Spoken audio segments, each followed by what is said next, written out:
In the future, it's illegal for rich people to run. Luckily, the man quickly realized and stopped. Otherwise, his secret to becoming an overnight millionaire would have been exposed. To hide his natural poor guy vibe, he walked into a 7-star hotel.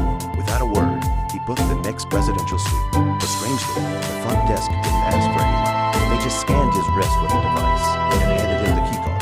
It turns out, in the future, humans don't use money anymore. Instead, they use time. Everyone has a timer on their arm. It's both their currency and their life countdown.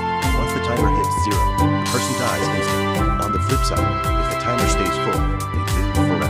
3 days ago, Wolf just a broke guy, getting by on a factory job, screwing with balls.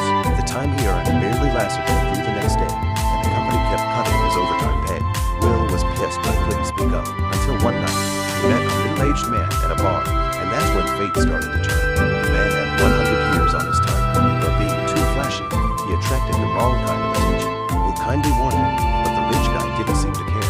It turned out the man's wife, whom he loved deeply, had recently passed away, and his wealth was enough to last thousands of years. But knowing he would live forever alone, the man was consumed with grief.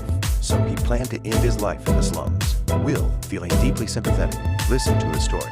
Then the rich man asked Will, If you had as much time as I had on that clock, hold up his sleeve.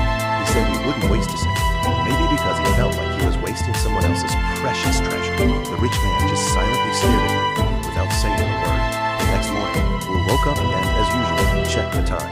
But this time, he was shocked to find he had gained a full 100